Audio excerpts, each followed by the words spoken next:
അന്ന് കാനായിലെ കല്യാണ വീട്ടിൽ വെച്ച് കൽഭരണികളിൽ നിറഞ്ഞു തുളുമ്പിയ പച്ചവെള്ളം വീഞ്ഞാക്കി മാറ്റിയ യേശുനാഥൻ ആ കുടുംബത്തിൽ ആനന്ദത്തിൻ്റെ ലഹരി പകർന്നു നൽകി.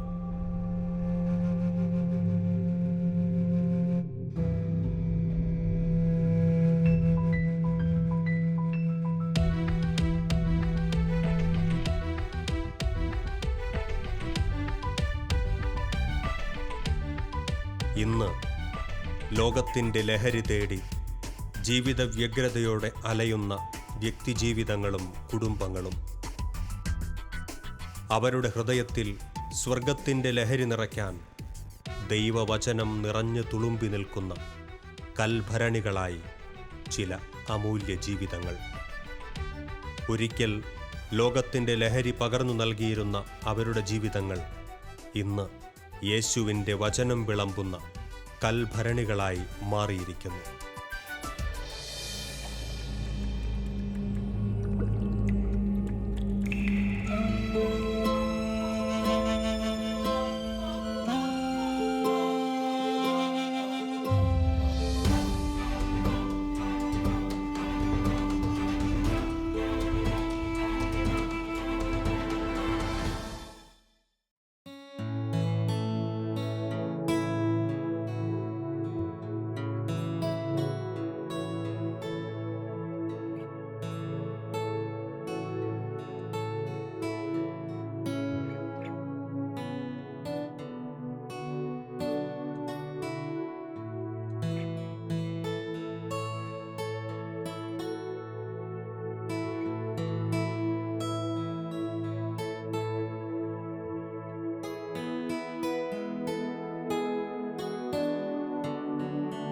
ഇത് ശ്രീ ഔസേപ്പച്ചൻ പുതുമന.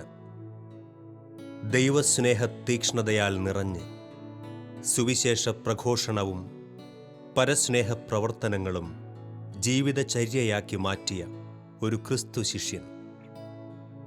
യൗവനത്തിലെ ജീവിത വ്യഗ്രതയും ധനമോഹവും അദ്ദേഹത്തെ നയിച്ചത് മദ്യവ്യവസായം എന്ന മഹാവിപത്തിലേക്കായിരുന്നു. ഒരു വശത്ത് ധനവും പ്രശസ്തിയും സ്വാധീനവും എല്ലാം ഉണ്ടായിരുന്നുവെങ്കിലും ജീവിതത്തിലെ ചില തകർച്ചകൾ അദ്ദേഹത്തെ ദൈവത്തിലേക്കടുപ്പിച്ചു. പിന്നീടങ്ങോട്ട് ദൈവം കാണിച്ചു കൊടുത്ത മാർഗത്തിലൂടെ ഉറച്ച കാൽവയ്പ്പുകളോടെ അദ്ദേഹം നടന്നു തുടങ്ങി. ആ യാത്രയുടെ അനുഭവങ്ങൾ, തൻ്റെ പഴയ ഓർമ്മകൾ എല്ലാം അദ്ദേഹം നമ്മോട് പങ്കുവയ്ക്കുന്നു. കാണുക, ഒരു കൽഭരണിയുടെ ആത്മകഥ, ഒരു മദ്യവ്യവസായിയുടെ മാനസാന്തര കഥ.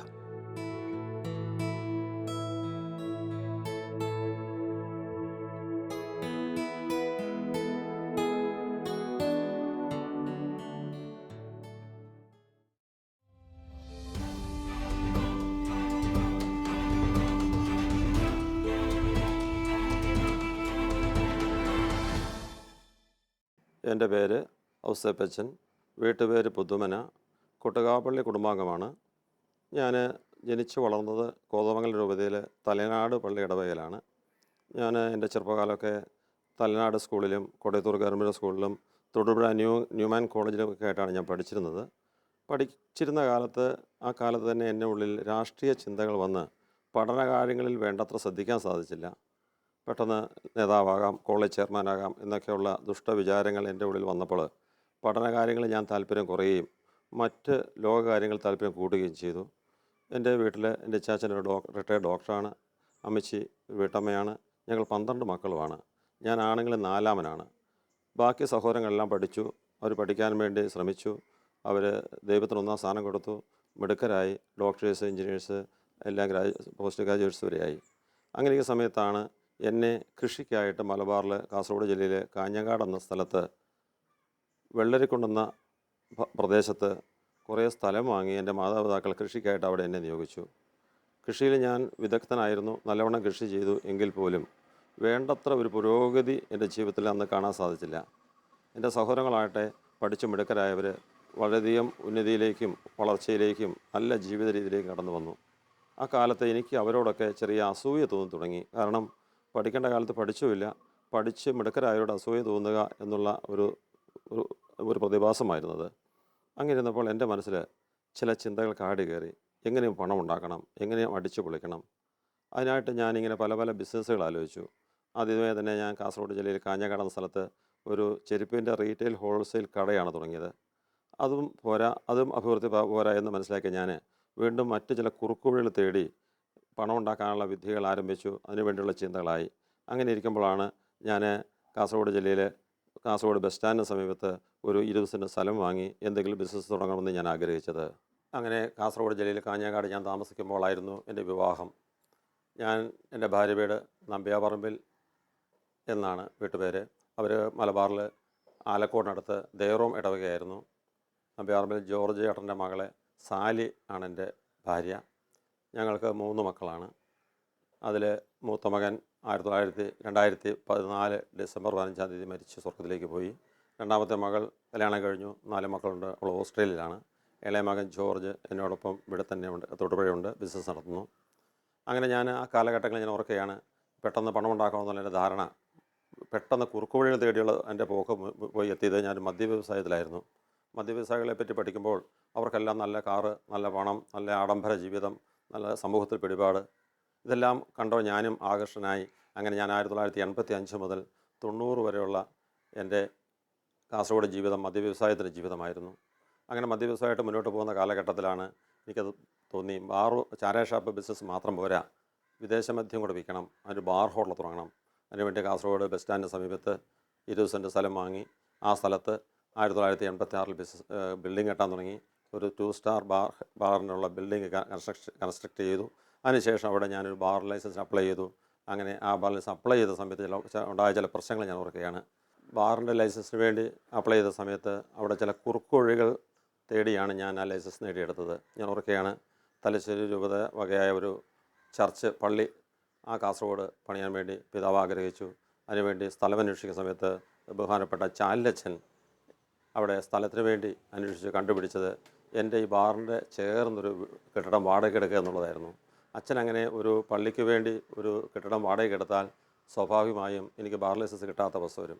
ഞാനപ്പോൾ എൻ്റെ വിശ്വാസമൊക്കെ ഞാൻ മാറ്റിവെച്ചുകൊണ്ട് ഈ കെട്ടിടം ഞാൻ തന്നെ വാടകയ്ക്ക് എടുത്തു. ഞാൻ അച്ഛനോട് പറഞ്ഞു, അച്ഛാ കെട്ടിടത്തിന് വാടകയ്ക്ക് ഞാൻ കൊടുത്തോളാം, വലിയ വാടകയല്ലേ, അവിടെ നമുക്ക് പള്ളി സ്ഥാപിക്കാം എന്ന് പറഞ്ഞ് അച്ഛന് ഞാനവിടെ പള്ളി കുർബാനയിലുള്ള അവസരം കൊടുത്തു.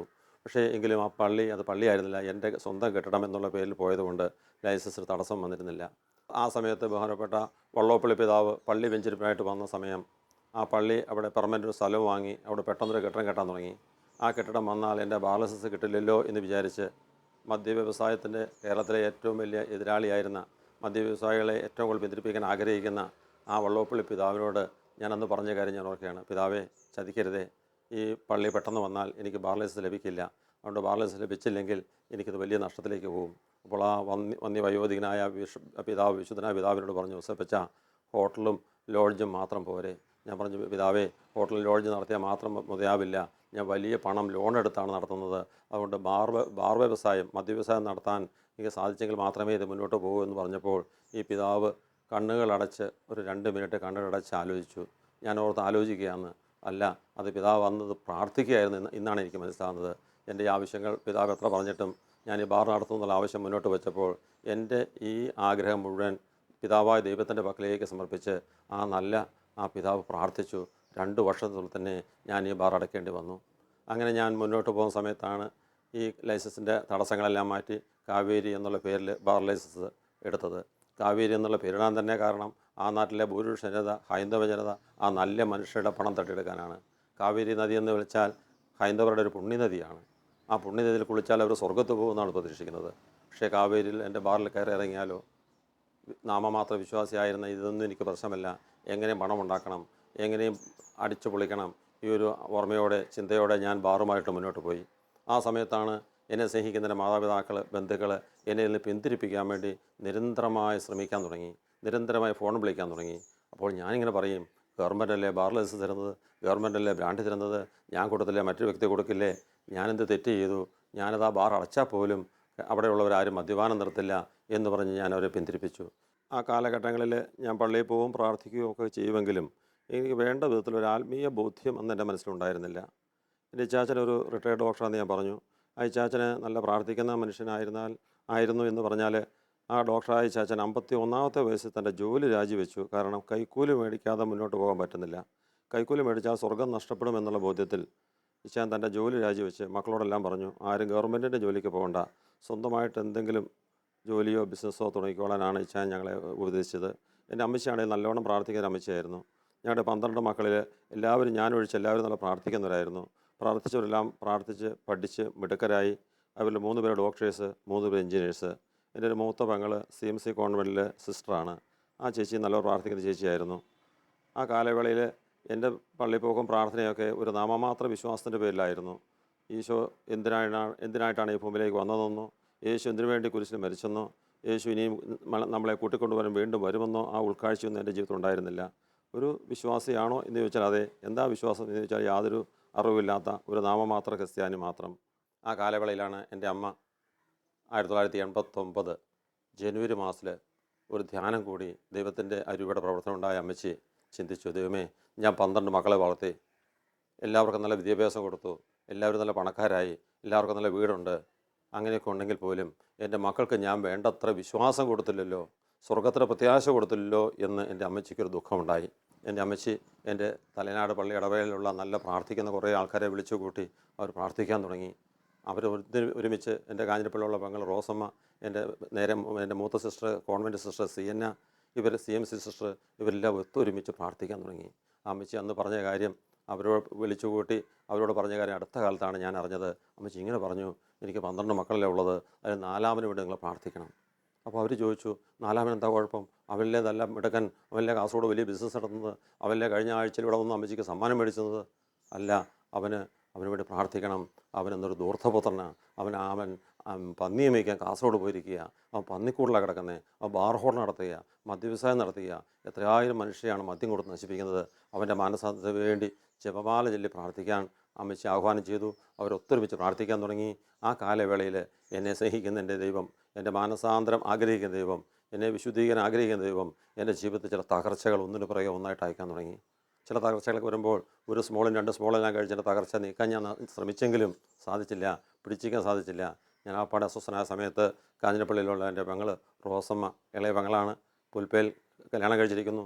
ഈ പെങ്ങൾ പറഞ്ഞു, കൊച്ചായി, ഇവിടെ പാലയൊക്കെ എടുത്ത് നല്ലൊരു ധ്യാനകേന്ദ്രമുണ്ട്, അവിടെ ഇപ്പോൾ ധ്യാനം കൂടിയ കൊച്ചാടെ ടെൻഷൻ എല്ലാം മാറും, ഇങ്ങോട്ട് വാ. എന്നാൽ പിന്നെ അങ്ങനെ തന്നെ ആയിക്കൊള്ളട്ടെ എന്ന് വിചാരിച്ച് ഞാൻ ഈ റോസമ്മയോട് സീറ്റ് ബുക്ക് ചെയ്യാൻ പറഞ്ഞു.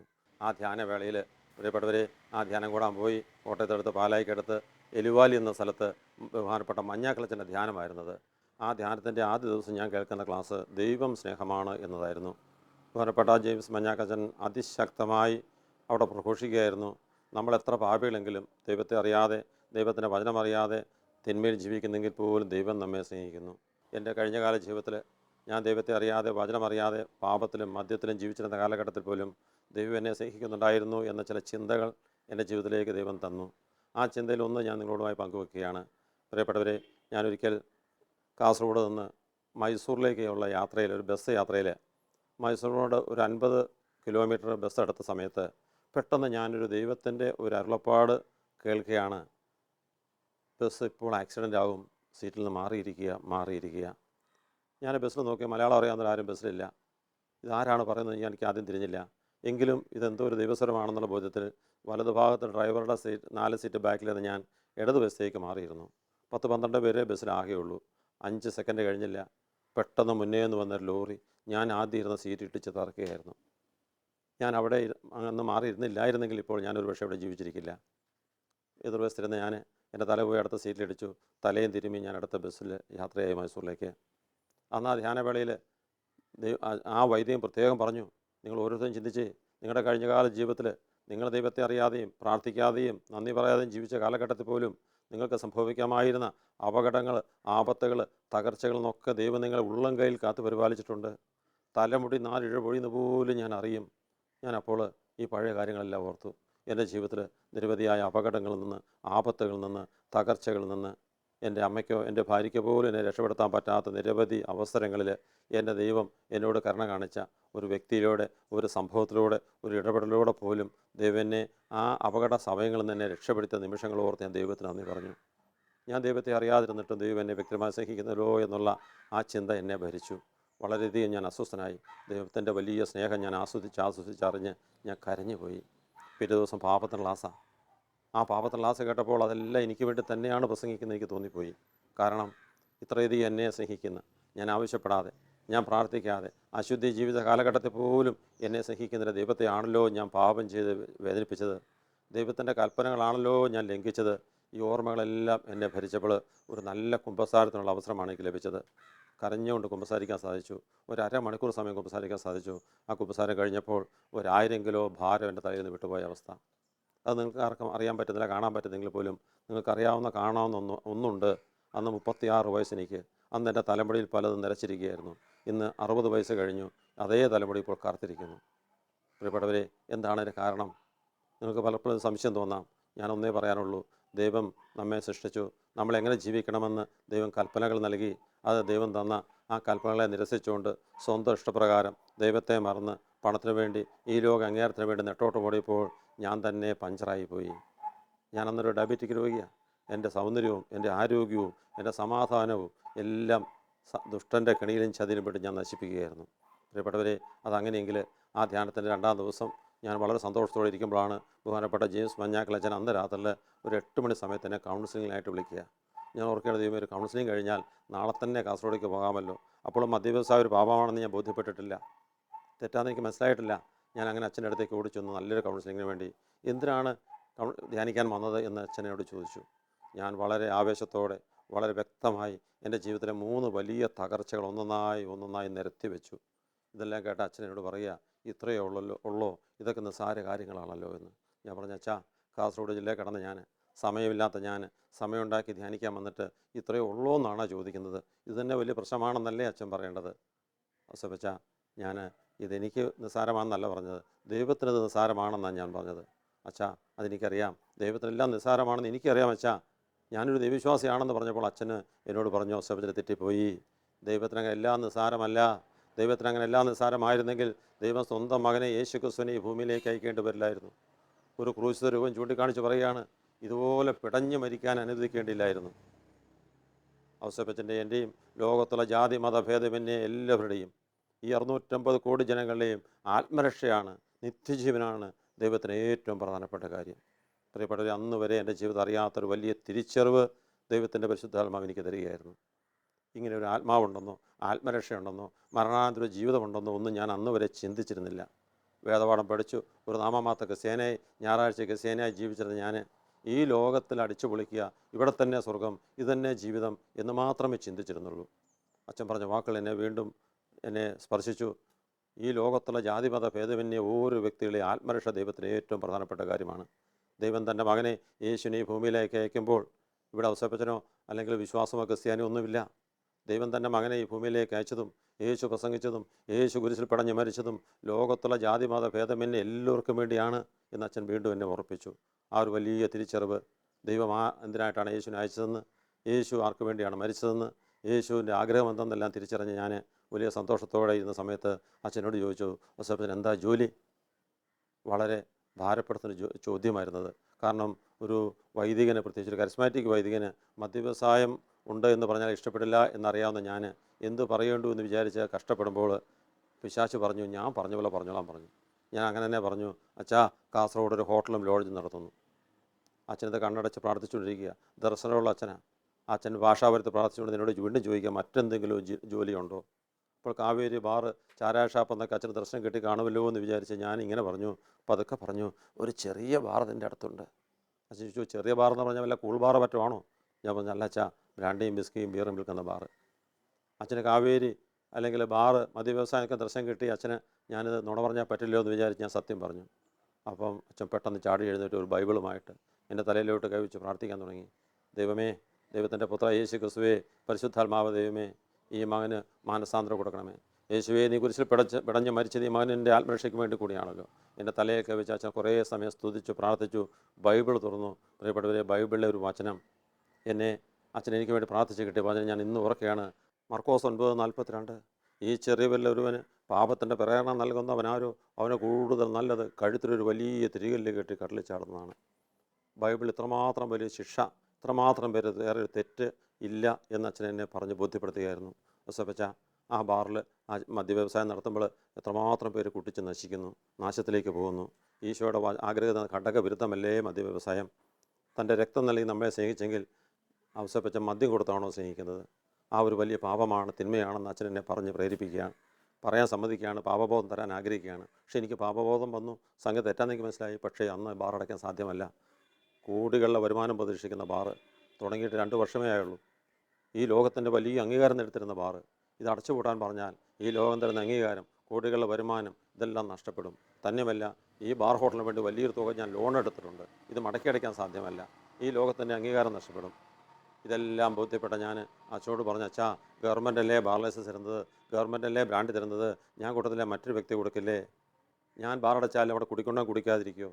അപ്പോൾ അച്ഛനോട് പറഞ്ഞു, യോസേപ്പച്ച, ആത്മരക്ഷ ഒരു മനുഷ്യൻ സ്വന്തം നോക്കേണ്ട കാര്യമാണ്.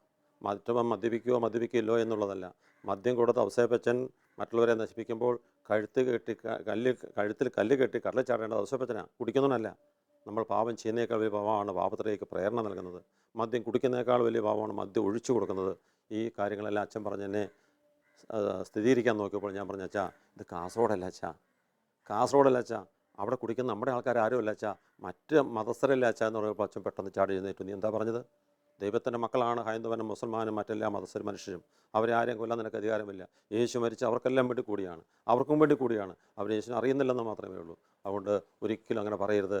ബാറ് നടത്താനോ മദ്യം കൊടുത്ത് മറ്റൊരെ കൊല്ലാനോ ദൈവം നിനക്ക് അധികാരം തന്നിട്ടില്ല. ഞാൻ പറഞ്ഞ, അച്ഛാ, ഗവൺമെൻറ് അല്ലേ ലൈസൻസ് തരുന്നതെന്ന് വീണ്ടും ചോദിച്ചപ്പോൾ അച്ഛൻ അന്ന് പറഞ്ഞ കാര്യം ഞാൻ ഇപ്പോൾ ഓർക്കുകയാണ്. ഗവൺമെൻറ് പറയുന്ന പോലെ നീ ജീവിക്കുകയുള്ളൂവെങ്കിൽ നിൻ്റെ ഈ 3 ആവശ്യങ്ങൾ നീ എഴുതിക്കൊണ്ട് കോടതിയിൽ കൊടുക്ക്, അല്ലെ പോലീസ് സ്റ്റേഷനിൽ കൊടുക്ക്. തന്നെ പോലെ തന്നെ ആൾക്കാരെ സ്നേഹിക്കാൻ പഠിപ്പിക്കുകയും സ്നേഹം കുരിശിൽ പിടഞ്ഞു മരിച്ച് സ്നേഹിക്കുകയും ചെയ്ത യേശു ക്രിസ്തുവിൽ നിന്ന് നിനക്ക് അനുഗ്രഹം ലഭിക്കണമെങ്കിൽ, നിൻ്റെ 3 കാര്യങ്ങൾ സാധിച്ചു കിട്ടണമെങ്കിൽ ആ ദൈവത്തിൻ്റെ നിയമമാണ് നീ പാലിക്കേണ്ടത്. അതുകൊണ്ട് ഒരു തരത്തിലും ബാർ നടത്തുന്നത് ശരിയല്ല, അത് പാപമാണ്, തിന്മയാണ്. ഞാൻ വീണ്ടും തർക്കിച്ചപ്പോൾ അച്ഛൻ പറഞ്ഞു, ഔസേപ്പച്ചനെ വേണ്ടി തർക്കിച്ചിരിക്കാൻ എനിക്ക് തർക്കിക്കാൻ സമയമില്ല. ഇപ്പോൾ രാത്രി 9:30 മണി സമയം. രാവിലെ 5 മണി സമയത്ത് ചാപ്പലിൽ പോയി ക്രൂസിനെ ആ യേശുവിൻ്റെ മുഖത്തേക്ക് നോക്കി പ്രാർത്ഥിക്കുക. കുരിശ് കിടന്നുകൊണ്ട് യേശു നിന്നോട് സംസാരിക്കും. ഞാൻ പറഞ്ഞു, അച്ഛാ, വെല്ലുവിളി സ്വീകരിച്ചിരിക്കുന്നു. ഈശോ തമ്പുരാൻ എന്നോട് പറഞ്ഞ് ഞാൻ ബാർ ഹോട്ടൽ അടച്ചിരിക്കും അച്ഛാ, ബോധ്യം കിട്ടാൻ ഞാൻ ബാർ അടയ്ക്കും അച്ഛാ എന്ന് പറഞ്ഞ് കിടക്കാൻ പോയി. രാവിലെ 5 മണി സമയത്ത് തന്നെ ഞെട്ടി ഉണരുക. വാച്ചിലേക്ക് നോക്കി കറക്റ്റ് സമയം 5 മണി. എണീക്കാൻ തയ്യാറായി ഞാൻ കട്ടിൽ എണീറ്റിരുന്ന് ഞാൻ ഉറക്കമെല്ലാം കളയാൻ നോക്കി. പെട്ടെന്ന് ദുഷ്ടാത്മാവിനോട് പറയുകയാണ്, നിൻ്റെ മുഖത്ത് നല്ല ക്ഷീണമുണ്ട്, നമുക്കൊന്നുകൂടി കിടന്നുറങ്ങാം, 5:30 എണീക്കാം. അച്ഛൻ പറഞ്ഞ് പ്രാർത്ഥിക്കണമെന്നല്ലേ, അത് 5 തന്നെ പ്രാർത്ഥിക്കണമെന്ന് നിയമമൊന്നുമില്ലല്ലോ, നിർബന്ധമില്ലല്ലോ.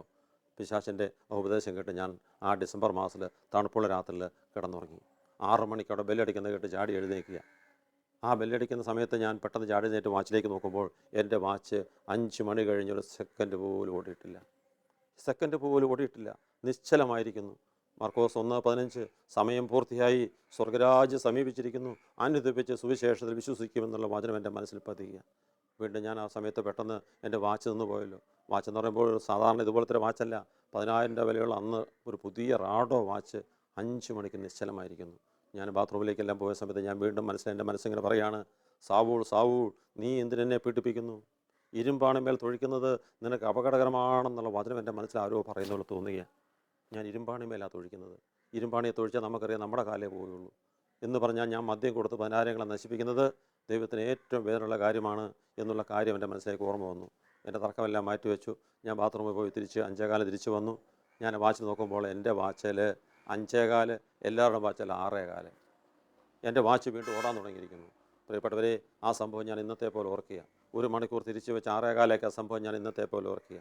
ഞാൻ എൻ്റെ ദൈവത്തിൻ്റെ മുന്നിൽ, ദൈവമേ, എനിക്ക് ബോധ്യം കിട്ടുന്നില്ല, ഞാൻ ഈ ബാർ അടയ്ക്കണമെങ്കിൽ ഈശോയെ അങ്ങ് സംസാരിക്കണം, കുരിശിലെ യേശുവെ നീ എൻ്റെ പരിശുദ്ധാത്മാവ് സംസാരിക്കണം എന്നുള്ള എൻ്റെ വെല്ലുവിളി സ്വീകരിച്ചുകൊണ്ട് ഈശോ തമ്പുരാൻ എൻ്റെ വാച്ചിനെ നിശ്ചലമാക്കിക്കൊണ്ട് ഒരു അടയാളം എൻ്റെ ജീവിതത്തിൽ തരികയായിരുന്നു. നമുക്കറിയാം, തോമാസ് ലീഹ ഉദിതനായ യേശുവിനെ പത്രോസ് കണ്ടു. പത്രോസ് പോയി തോമാസിനോട് പറഞ്ഞു, ഞങ്ങൾ യേശുവിനെ കണ്ടു. തോമാസിലെ വിശ്വസിച്ചില്ല. എനിക്കെൻ്റെ യേശുവിനെ നേരിട്ട് കാണണം, ഉദിതനായ യേശു എനിക്ക് പ്രത്യക്ഷപ്പെടുകയും യേശുവിൻ്റെ പാർശ്വത്തിൽ എൻ്റെ കൈവിരൽ വെച്ച് നോക്കാതെ ഞാൻ വിശ്വസിക്കില്ലെന്ന് ആ തോമാസ് ലീഹ പറഞ്ഞെങ്കിൽ അതിന് ഉത്തരം കൊടുത്ത യേശു തമ്പുരാനാണ്. തോമാശ്രീയായിക്ക് യേശു തമ്പുരാൻ പ്രത്യക്ഷപ്പെട്ട് അത് ആ പാർശ്വത്തിൽ കരങ്ങൾ വെപ്പിച്ച് വിശ്വാസം കൊടുത്തെങ്കിൽ, പ്രിയപ്പെട്ടവരെ, എൻ്റെ അവിശ്വാസ സമയത്ത് ഞാൻ എൻ്റെ ഈശോയോട് പറഞ്ഞു, ഞാൻ എൻ്റെ അച്ഛനോട് അന്ന് പറഞ്ഞു, ഈശോയെ നീ സംസാരിക്കണം, നീ ഇടപെടണം. ഈശോ തന്നെ എൻ്റെ ജീവിതത്തിൽ ഇടപെട്ടു. എൻ്റെ ജീവിതത്തിലെ മാനസാന്തര തുടക്കമായിരുന്നു. പ്രിയപ്പെട്ടവരെ, അതിനുശേഷം ഞാൻ വചനം കേൾക്കുകയാണ്. 1 തിമോത്തി 6:10, ധനമോഹമാണ് സകല തിന്മകളുടെ അടിസ്ഥാന കാരണം. ധനമോഹമാണ് ഈ ലോകത്തുള്ള സകല തിന്മകളുടെ അടിസ്ഥാന കാരണമെന്നുള്ള വചനത്തിൻ്റെ ആ വ്യാപ്തി എൻ്റെ മനസ്സിലേക്ക് പതിയായിരുന്നു. വിശുദ്ധ ലൂക്കാ 16:13, ദൈവത്തെയും ധനത്തെയും ഒരുമിച്ച് സ്നേഹിക്കാൻ സാധ്യമല്ല. വളരെ അടിവരയിട്ടൊരു വിശ്വാസി, ഒരു ക്രിസ്ത്യാനി പഠിക്കേണ്ട വചനമാണ്. നീ മാമോനെ സ്നേഹിക്കുന്നെങ്കിൽ, പണത്തെ സ്നേഹിക്കുന്നെങ്കിൽ ഒരിക്കലും നിനക്ക് ദൈവത്തെ സ്നേഹിക്കാൻ സാധ്യമല്ല. നിനക്ക് അഭിനയിക്കാം. പ്രിയപ്പെട്ട ഈ വചനമൊക്കെ എൻ്റെ മനസ്സിൽ പതിയാൻ തുടങ്ങി. അതാ ധ്യാനത്തിൻ്റെ 3-ാം ദിവസം ഞാൻ കേൾക്കുകയാണ്. മർക്കോസ് 8:36-37, മനുഷ്യ, നീ ലോകം മുഴുവൻ നേടിയാൽ നിൻ്റെ ആത്മാവ് നഷ്ടപ്പെടാൻ നിനക്ക് എന്ത് ഫലം? നിൻ്റെ ആത്മാവിന് മറുവിലയാ നീ എന്ത് കൊടുക്കും? പ്രിയപ്പെട്ട ആ വചനം ഞാൻ ഇങ്ങനെ കേൾക്കുക. അവസ്ഥ ലോകത്തുള്ള ബാർ ഹോട്ടൽ മുഴുവൻ നിൻ്റേതായാൽ, ലോകത്തുള്ള സകല സമ്പത്തും സ്വർണവും നിൻ്റേതായാലും, കൂടിയാൽ 50 അല്ലെങ്കിൽ 70 അല്ലെങ്കിൽ 100 വയസ്സ് വരെ ഒരു ആയുസ് ഇവിടെയുള്ളൂ. അതിനപ്പുറത്തൊരു ജീവിതം സ്വർഗത്തിലുണ്ട്. നമ്മുടെ യഥാർത്ഥ ജീവിതം സ്വർഗത്തിലാണ്. ഫിലിപ്പിയർ 3:20, നമ്മുടെ യഥാർത്ഥ പൗരത്വം സ്വർഗത്തിലാണ്. അതുകൊണ്ട് നീ വിശുദ്ധിയോടെയും വിശ്വാസത്തോടെയും സ്നേഹത്തോടെയും ഈശോയോട് ചേർന്ന് ഈശോയുടെ സൗജന്യ പാപക്ഷ സ്വീകരിച്ച് നീ ജീവിച്ചാൽ നിനക്ക് നിത്യമായ ഒരു ജീവിതം സ്വർഗത്തിലുണ്ട് എന്നുള്ള പ്രത്യാശ ഇനി എൻ്റെ മനസ്സിലേക്ക് നിറയുകയായിരുന്നു. ഈ ലോകത്തുള്ള സകല സമ്പത്തും എൻ്റേതായാലും കൂടിയാൽ 100 വർഷത്തിനപ്പുറം പോവില്ല എന്നുള്ള ബോധ്യം. പ്രിയപ്പെട്ടവരെ, ഈ ജീവിതത്തിനപ്പുറത്ത് ജീവിതമുള്ള പ്രത്യാശ ഞാൻ ഓർക്കുകയാണ്. 1 കൊറിന്ത്യസ് 15:19, 1 കൊറിന്ത്യസ് 15:19, ഈ ലോക ജീവിതത്തിന് വേണ്ടി മാത്രമാണ് ഒരുവൻ ക്രിസ്തുവിൽ പ്രത്യാശ വെക്കുന്നതെങ്കിൽ മറ്റെല്ലാവരെയും അവൻ നിർഭാഗ്യവാനാണെന്ന് ബൈബിൾ പറയുക. ഞാൻ ധ്യാനിക്കാൻ പോയത് ഈ ലോകത്തിൻ്റെ 3 ആവശ്യങ്ങൾക്ക് വേണ്ടിയാണ്. പക്ഷേ അവിടെ ചെന്ന് ധ്യാനം കൂടി ദൈവത്തിൻ്റെ പരിശുദ്ധമായി പ്രവർത്തിക്കാൻ തുടങ്ങി. 1, 2, 3, 4 ദിവസമായപ്പോൾ എൻ്റെ പ്രാർത്ഥനയുടെ ഗതി മാറിപ്പോയി. ഏതാണ് നേട്ടം, ഏതാണ് കോട്ടമെന്ന് ഞാൻ തിരിച്ചറിഞ്ഞു. ഒരു വിശ്വാസി വിശ്വാസി ആകണമെങ്കിൽ അവന് സ്വർഗത്തിൻ്റെ പ്രത്യാശ വേണം. ഈ ലോക കാര്യങ്ങൾക്ക് വേണ്ടി മാത്രം ഓടുന്നവൻ ഒരു വിശ്വാസിയല്ല. ഈ തിരിച്ചറിവ് എൻ്റെ ജീവിതത്തിലേക്ക് വന്നു. മത്തായിയുടെ സുവിശേഷം 13:44, നിധി ഇരിക്കുന്ന വയൽ. വളരെ വ്യക്തമായി യേശു 17 ഉപമകളിലൂടെ നമ്മോട് ലോകത്തോട് പ്രഖ്യാപിച്ചു. നിധി ഇരിക്കുന്ന വയലാണ് സ്വർഗം. പ്രിയപ്പെട്ടവരെ, ആ കാലം വരെ എൻ്റെ നിധി ഈ ലോകത്തിലായിരുന്നു. മദ്യത്തിലും മദ്യപാനത്തിലും ലോക സുഖങ്ങളിലായിരുന്നെങ്കിൽ യഥാർത്ഥ നിധിയായ യേശുവിനെ കണ്ടെത്തിയപ്പോൾ, ദൈവത്തിൻ്റെ പുത്രൻ യേശു ക്രിസ്തു കുരിശിൽ എന്തിനു വേണ്ടി പിടഞ്ഞു മരിച്ചു എന്ന് ബോധ്യപ്പെട്ടപ്പോൾ, ഈ ലോക ജീവിതത്തിനപ്പുറത്ത് ജീവിതം സ്വർഗത്തിലുണ്ട് എന്ന് സ്വപ്നം കാണാൻ തുടങ്ങിയപ്പോൾ എൻ്റെ പ്രാർത്ഥനയുടെ ഗതി മാറി, എൻ്റെ ചിന്താഗതി മാറി, ആഗ്രഹം മാറി. യേശുവിൽ ആശ്രയിക്കാൻ, യേശുവിൻ്റെ സൗജന്യ പാപക്ഷ സ്വീകരിക്കുവാൻ, അങ്ങനെ യേശുവിന് വേണ്ടി ജീവിക്കാൻ തീരുമാനമെടുക്കാൻ ധ്യാനത്തിന് 4-ാം ദിവസം ദൈവത്തിൻ്റെ പരിശുദ്ധാത്മാവ് എന്നെ ശക്തിപ്പെടുത്തി. അന്ന് എനിക്ക് 10 ലക്ഷം രൂപ ബാങ്കിൽ കടമുണ്ട്. സ്വന്തമായിട്ടൊരു വീടില്ല. ആ വീടിന് വേണ്ടി വലിയൊരു പ്ലാനാക്കി എല്ലാം സബ്മിറ്റ് ചെയ്ത് അതിൻ്റെ പെർമിറ്റ് ലഭിച്ച സമയം. പിന്നെ ഒരു മകളെ കെട്ടിക്കാനുണ്ട്, പണം ആവശ്യമുണ്ട്. ഇങ്ങനെല്ലാം വലിയ കരുതലുമായി കണക്കുകൂടലുമായി കടന്നു ഞാൻ ധ്യാനത്തിൻ്റെ 4-ാം ദിവസം തീരുമാനമെടുത്തു. എൻ്റെ മകളെ ദൈവം കല്യാണം കഴിച്ചു വിടും. എനിക്ക് വീട് ദൈവം തരും. എൻ്റെ കടബാധ ദൈവം ഏറ്റെടുക്കും. എന്നാൽ ദൈവം കുരിശിൽ നേടിത്തുന്ന സ്വർഗം നഷ്ടപ്പെടുത്തിക്കൊണ്ട്, നിത്യജീവൻ നഷ്ടപ്പെടുത്തിക്കൊണ്ട് ജീവിതം എനിക്ക് വേണ്ട ഈ തീരുമാനമെടുത്തുകൊണ്ട്, പ്രിയപ്പെട്ടവരെ, 1990 മാർച്ച് 30-ാം തീയതി കാസർഗോഡ് ടൗണിലെ ഏക ബാറായ കാവേരി ബാറ് യേശു നാമത്തിൽ അടച്ചുപൂട്ടി. കഴിഞ്ഞ് 25 വർഷമായിട്ട് ഈ ബാർ അടഞ്ഞടക്കുകയാണ്. അങ്ങനെ കേരളത്തിൽ ദൈവത്തിൻ്റെ വചനം കേട്ട് യേശുവിനുള്ള സ്നേഹത്തെ പ്രതി, സ്വർഗത്തെ പ്രതി ആദ്യമായി ബാറടയ്ക്കാൻ ഭാഗ്യം ലഭിച്ചൊരു വ്യക്തിയാണ് ഞാൻ. മനുഷ്യ, നീ ലോകം മുഴുവൻ നേടിയാൽ നിൻ്റെ ആത്മാവ് നഷ്ടപ്പെട്ടാൽ എന്ത് ഫലം? നിൻ്റെ ആത്മാവിന് മറവിലേ നീ എന്ത് കൊടുക്കുമെന്നുള്ള ചിന്തയാണ് ഈ ഒരു വലിയ സമർപ്പണത്തിന്. ലക്ഷങ്ങളുടെ കോടികളുടെ വരുമാനം, ഈ ലോകത്തിൻ്റെ അംഗീകാരം, ഇതെല്ലാം വേണ്ട നോക്കാൻ ദൈവം എന്നെ ശക്തിപ്പെടുത്തിയത്. മദ്യം വിൽക്കുന്ന എൻ്റെ സുഹൃത്തുക്കളോട്, മദ്യ വ്യവസായികളോട്, മദ്യം ഒഴിച്ചു കൊടുക്കുന്ന തൊഴിലാളികളോട് എനിക്കൊന്ന് പറയാനുണ്ട്. പ്രിയപ്പെട്ടവരെ, ഇന്ന് മദ്യം വിറ്റ്, മദ്യം ഒഴിച്ചു കൊടുത്ത് ഇന്ന് ആരെങ്കിലും ഒരു വ്യക്തി, കേരളത്തിലെ ഏതെങ്കിലും ഒരു വ്യക്തി സന്തോഷത്തോടെ ജീവിക്കുന്നതായിട്ട് നിങ്ങൾക്ക് പറയാൻ സാധിക്കുമോ? മദ്യം വിൽക്കുക എന്ന് പറഞ്ഞാൽ മറ്റൊരു കുടുംബത്തെ നശിപ്പിക്കുക എന്നർത്ഥം. ഈശോ എന്താണ് പറഞ്ഞിരിക്കുന്നത്? ഞാൻ നിങ്ങളെ സ്നേഹിച്ച പോലെ നിങ്ങൾ പരസ്പരം സ്നേഹിക്കണം. ഈശോ നമ്മെ രക്തം നൽകി സ്നേഹിച്ചു. ക്രിസ്ത്യാനികളെ നമ്മൾ മദ്യം കൊടുത്ത് സ്നേഹിക്കുന്നു. എത്രയോ വലിയ ദുരന്തമാണ് നമ്മുടെ മക്കൾക്ക് നമ്മൾ മേടിച്ചു വെക്കുക. നമ്മുടെ പാരമ്പര്യങ്ങൾ നശിച്ചു പോകുന്ന ഈ വൻ തിന്മയിൽ നിന്ന്, ഈ ദൈവമക്കളെ നശിപ്പിക്കുന്ന ഈ വൻ നാശത്തിൽ നിന്ന്, തിന്മയിൽ നിന്ന് നമുക്ക് ഓരോരുത്തർക്കും പിന്തിരിയാം. ആ ഒരു വലിയ പാപം, ഒരു വലിയ ശാപമായി നമ്മുടെ അടുത്ത തലമുറകൾ നശിക്കാതിരിക്കാൻ നമുക്ക് ഉദ്യമിക്കാം, പ്രവർത്തിക്കാം, പ്രാർത്ഥിക്കാം.